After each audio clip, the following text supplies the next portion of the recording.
Cleveland, LeBron James was on each of the previous two Cavaliers teams to win 13 consecutive games, in 2009 and 2010.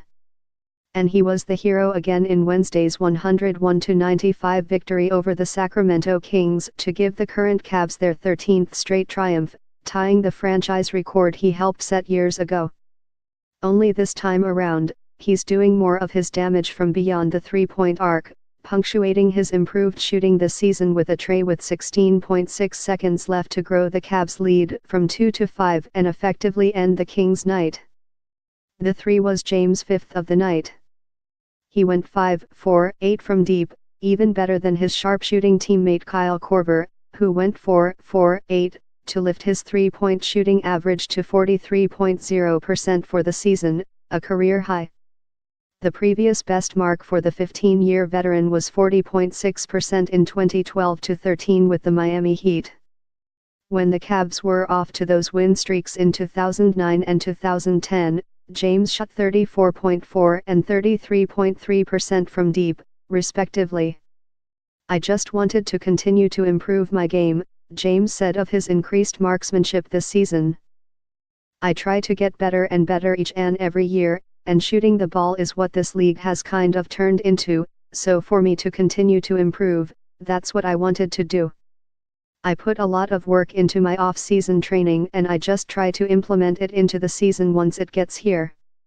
Two-time MVP Stephen Curry, widely credited for the three-point revolution that the entire NBA has embraced, is shooting 38.1% from three this season, for comparison's sake. It was James' ninth game this season with 3 made threes or more out of 25 games. Last season, James hit 3 threes or more 17 times in 74 games.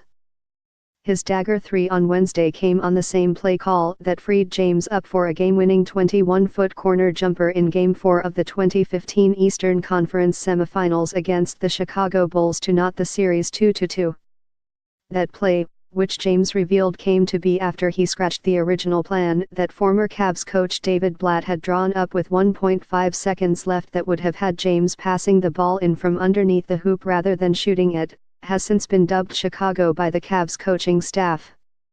Coming out of a timeout with 20.6 seconds left in the fourth quarter and clinging to a 2-point lead against the Kings, James asked for Chicago again.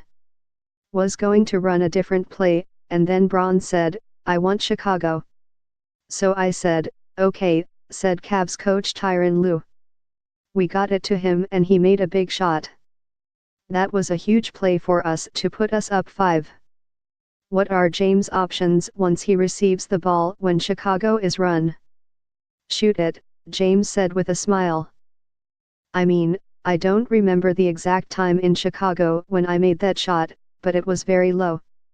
We drew that up on the fly and Matthew Dellavedova gave me a great pass, and I was able to raise over top of Jimmy Butler and knock it down.